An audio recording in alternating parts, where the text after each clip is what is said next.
Welcome to They're Out of Their Minds. Who are they? Brought to you by your host, Shanna Jordan.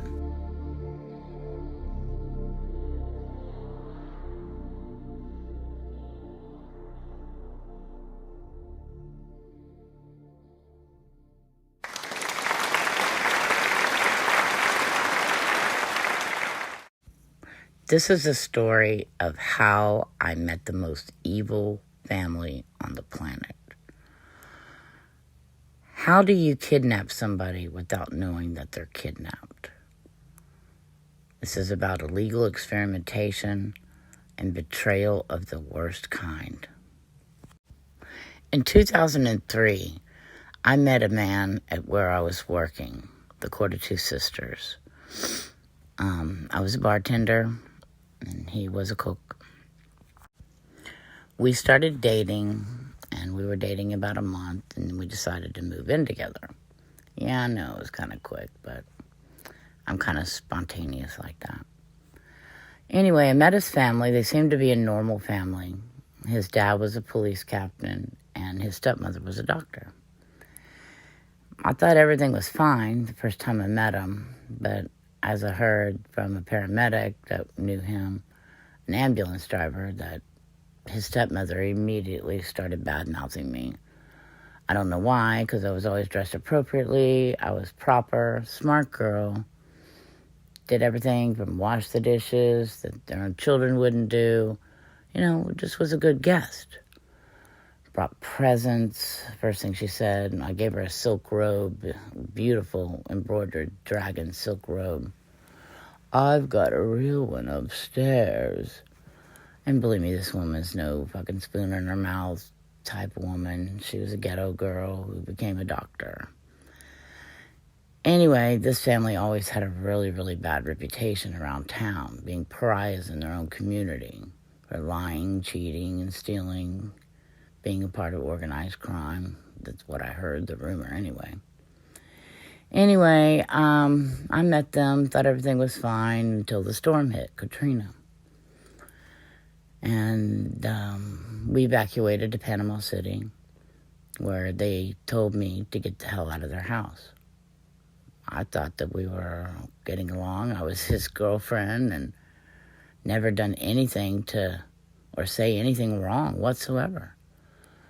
Anyway, they sent me on a bus and sent me to family members that I hadn't seen since I was a child. When I came back and they opened New Orleans back up and I was able to come back in, they had locked me out of my own home. My home, all my furniture, all my things.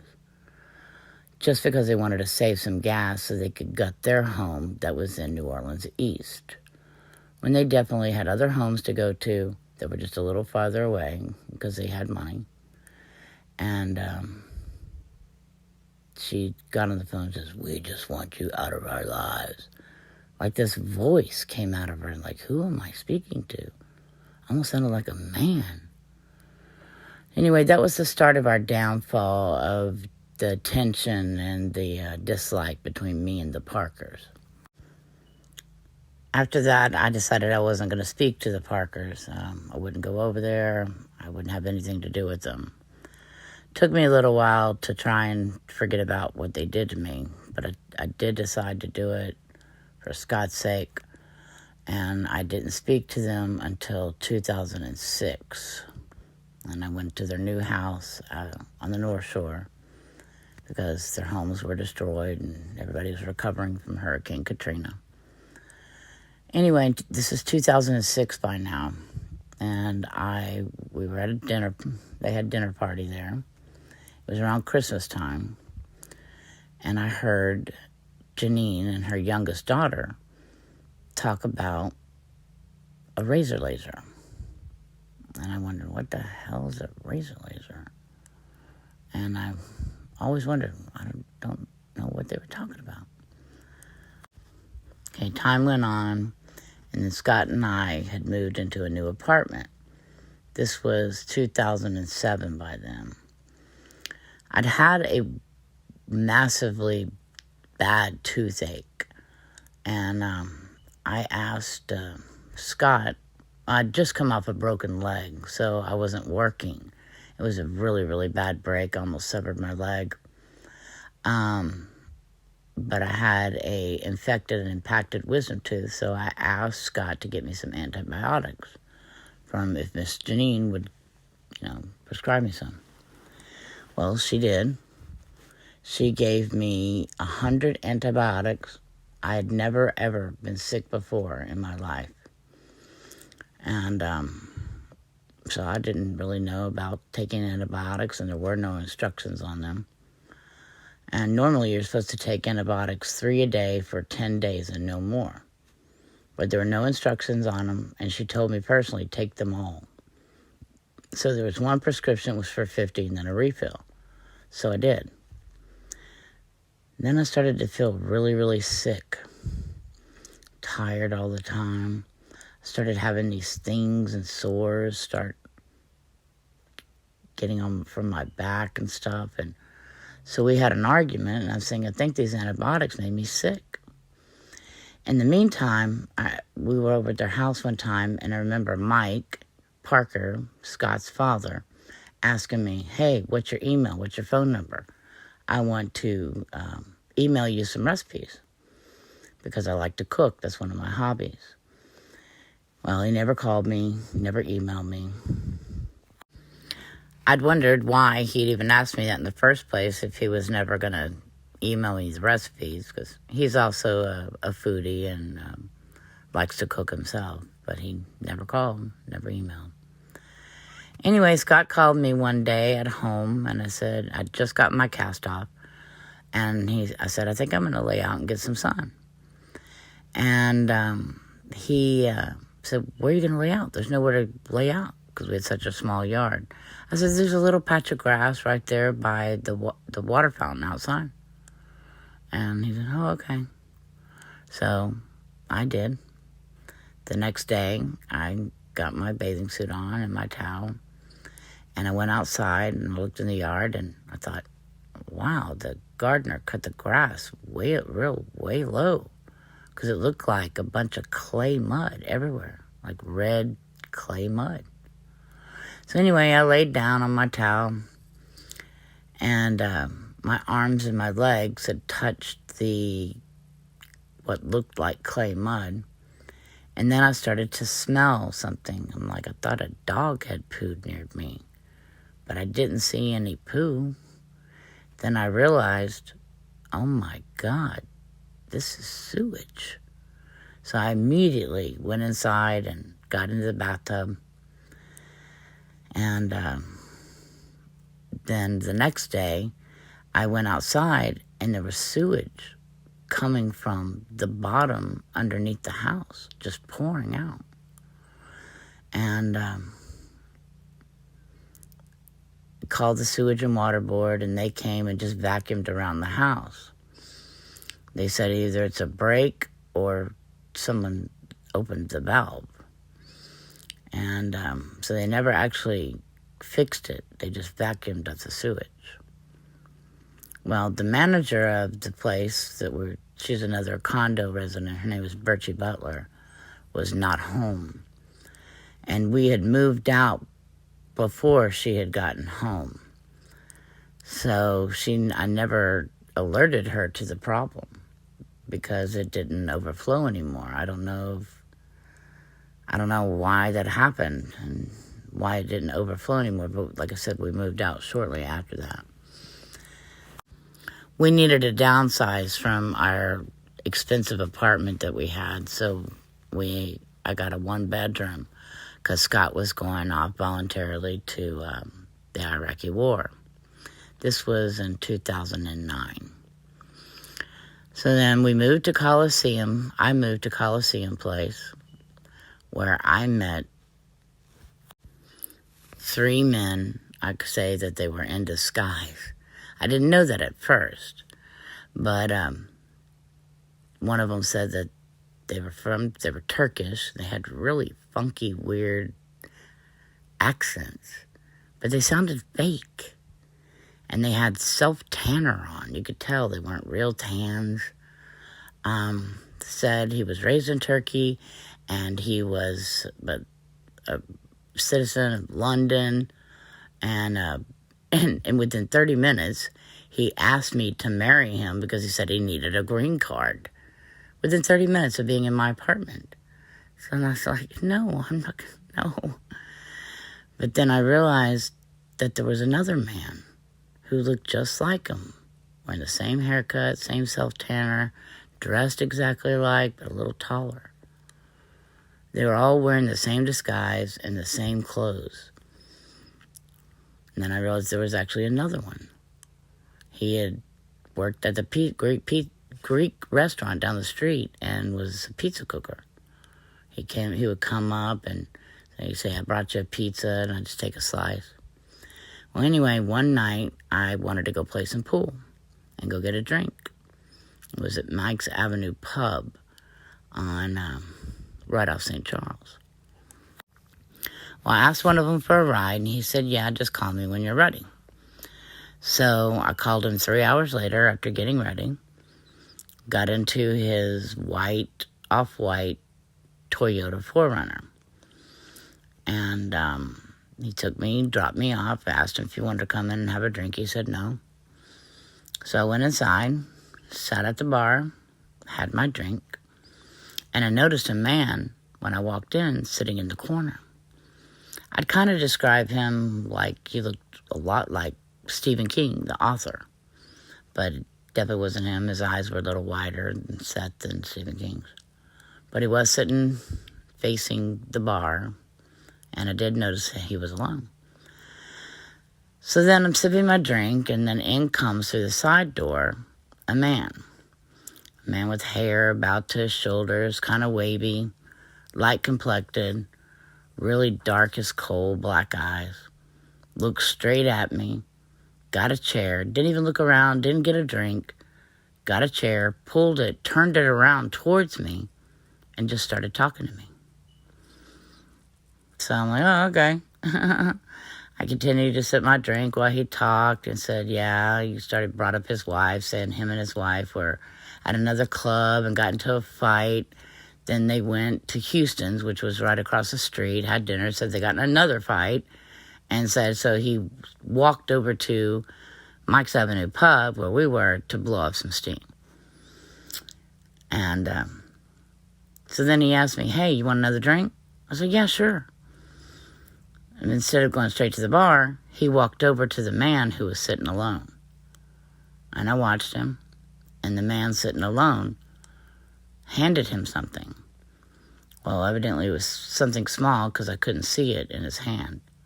He went to the bar, ordered me the drink, with his back towards me.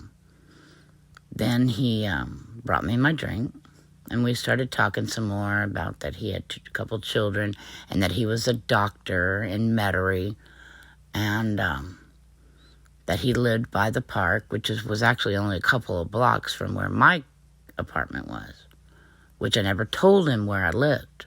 He just said he lived on the park off Coliseum Street, which he told me the street, and it was only 2 blocks down. Anyway, 15 minutes went by, and I stood up off my chair, and that was it. Complete blackout. I don't remember a thing after that till I came to, and we're walking on the sidewalk, and he's got me by the arm, and I'm walking the correct way towards my apartment. And I'm like, oh, I was kind of out of it. I'm like, oh my God, I don't feel sick. I feel bad. I got to go home. And he's like, oh, you got to turn around. Your apartment's on this way. And I'm like, how does he know where my apartment is? I never met this guy before ever in my life. But anyway, I could barely walk. So, I needed his help just to stand. And so he walked me back, and it was the same street that the Mike's Avenue Pub was on. Instead of going down directly the sidewalk, if you would turn right, he walked across the street where the pub was, and about a half a block down, where, I could barely see, and all I could remember is seeing yellow, danger tape, caution tape. And then, like I said, I was going in and out of what felt like consciousness. And then all of a sudden, he walks me straight into this pit. What it was is there had been a sewage break there too. And it was the same red, like really thick, red clay looking. And, but he had walked me straight into a pit of raw sewage up to my chin. And I kept thinking, oh God. And I realized, oh my God, I'm in a pit of shit.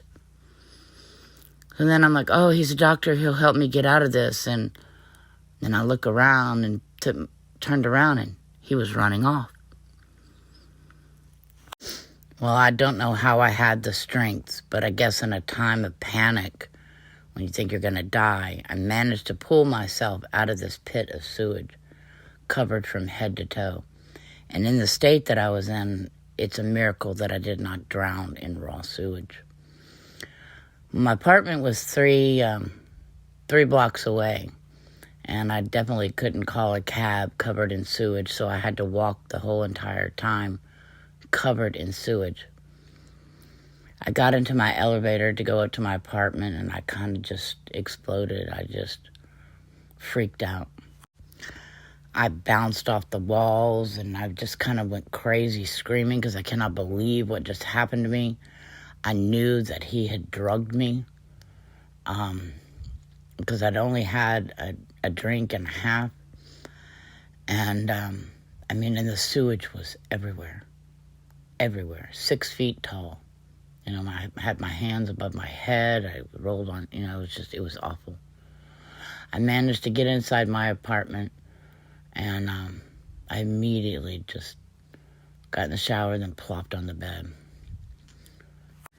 The next day, I went outside of my apartment, was on the balcony, and I saw one of the men who say they were from Turkey look at me, and all of a sudden he looked up at me, and like he saw a ghost, said, "Oh, shit," and ran as fast as he could outside of the apartment. I knew he knew what happened to me. They had something to do with what happened to me because they were not in that nightclub. Prior to that and during that, I was having problems with my computer. Someone broke into my bank account, all kinds of email hacks, and I do think it was that group. And I'll tell you later on who I think these men were and how they come back into my life years later. Well, after that, I started getting really sick, sleeping all the time. Everything from my hands to my feet hurt. And I just kept getting worse and worse. And as time went on, at the end of February in 2010, I had a heart attack. I called, I thought it would be faster to call a cab than an ambulance because the cab stand was right around the corner. So I called a cab, and he took me directly to Tulane University. Well, it took me a couple of days, and I had several tests, and I had what they call a CAT test, where they shoot dye into your heart. Well, they did that, and my doctor was named Dr. Pygott. He was German, had a real thick accent. They did the CAT test, and they said, "Oh, there's the Black Widow." That's what they call when you have 3 blocked arteries. So they immediately wanted to take me into surgery. So they took me into surgery, in which, of course, you're put under anesthesia. And I woke up, and I thought everything was fine. So then, it takes several days to recoup from that. So I was heavily sedated. Then I woke up another time. I don't know what the time was, I don't know if a day or two had passed, but I woke up in another room with 15, I'd say about 12 to 15 IV bags with a blue-like substance surrounding me. I had IVs from my neck to my toes. I knew something was wrong because that's not normal for after open heart surgery. So then they kept me sedated, came and, sedated me again. And then I guess more time passed. I don't know how much. It's not like exactly I had a clock or a watch on. And then I woke up in another room where a nurse came in and said, I have to check on you and wake you up every hour on the hour to make sure that you're okay. And I said, okay, thinking that all that's normal. And I got a good look at this woman because I saw her over and over and over. Every hour on the hour.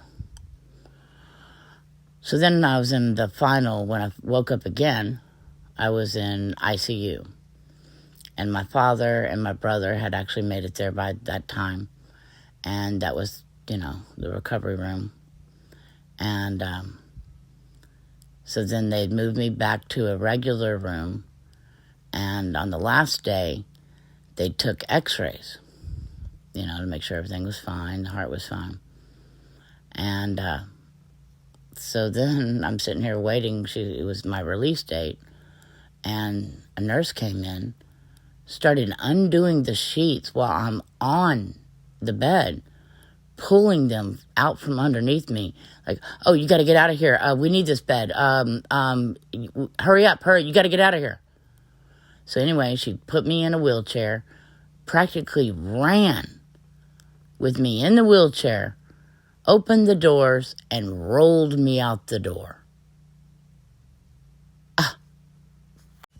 I could not believe the way they just treated someone who just had open heart surgery. I'm like, what is going on here?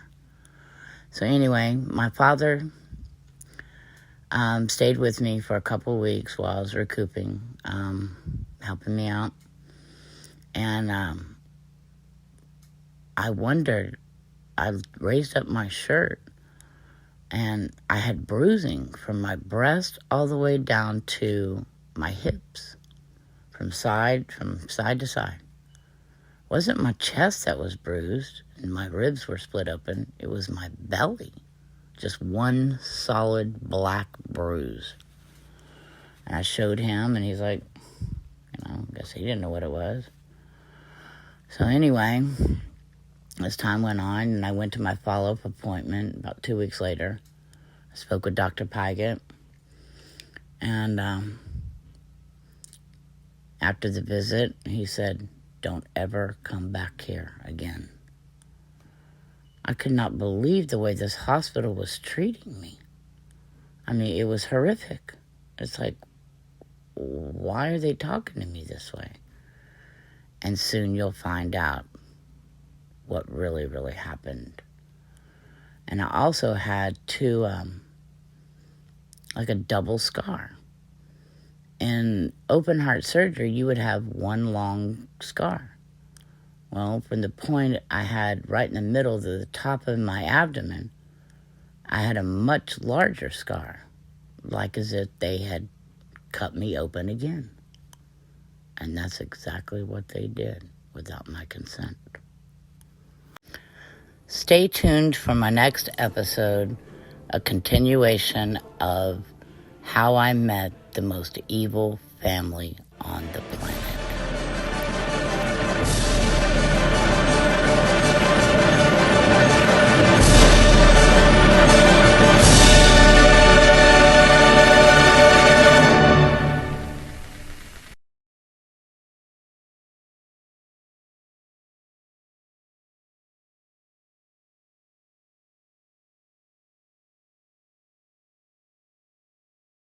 Welcome to They're Out of Their Minds. Who are they? Brought to you by your host, Shanna Jordan.